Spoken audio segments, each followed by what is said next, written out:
Welcome to 108 news Telugu బులెటిన్ల ముందుగా headlines.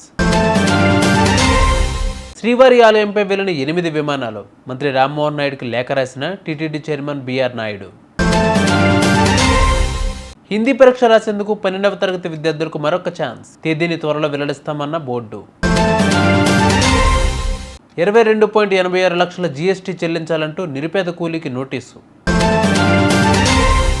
విశాఖలో జరిగే ఐపీఎల్ టికెట్ల అమ్మకం నేటి నుంచి సాయంత్రం 4 గంటల వరకు డిస్ట్రిక్ట్ యాప్లో ప్రారంభం. శ్రీవారి ఆలయానికి సమీపంలో గురువారం ఒక్కరోజు 8 విమానాలు వెళ్ళాయి. ఇవన్నీ ఉదయం 7:15 నుంచి 8 గంటల మధ్యన వెళ్ళాయి. ఆగమశాస్త్రం ప్రకారం శ్రీవారి ఆలయంపై ఎటువంటి విమానాలు వెళ్ళరాదు. అయితే ఇటీవల కాలంలో విమానాలు ఆలయానికి సమీపం నుంచే పోతున్నాయి. ఇప్పటికే దీనిపై టీటీడీ చైర్మన్ బీఆర్ నాయుడు కేంద్ర పౌర విమానయాన శాఖ మంత్రి రామ్మోహన్ నాయుడుకి లేఖ రాసిన విషయం తెలిసిందే.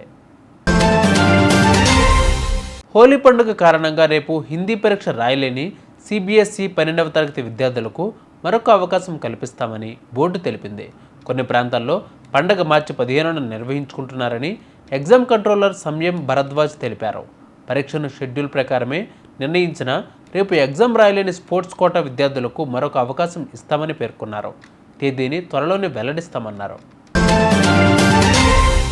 భద్రాద్రి కొత్తగూడెం జిల్లా చంద్రకొండ మండల కేంద్రానికి చెందిన నిరుపేద కూలీ అయిన జనపాటి వెంకటేశ్వర్లకు విజయవాడలోని కమర్షియల్ ట్యాక్స్ కార్యాలయ అసిస్టెంట్ కమిషనర్ నుంచి నోటీసు వచ్చింది.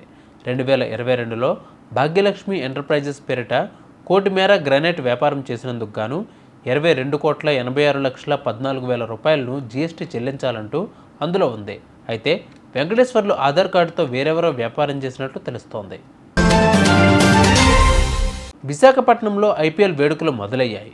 ఈ నెల 24న జరగనున్న Delhi Capitals Lucknow super giants match టికెట్లు నేడు అనగా శుక్రవారం సాయంత్రం 4 గంటలకు డిస్ట్రిక్ట్ యాప్లో విక్రయించనున్నారు. ఈ ఐపీఎల్ సీజన్లో ఢిల్లీ క్యాపిటల్స్ తన ద్వితీయ హోమ్ గ్రౌండ్గా విశాఖను ఎంచుకుంది.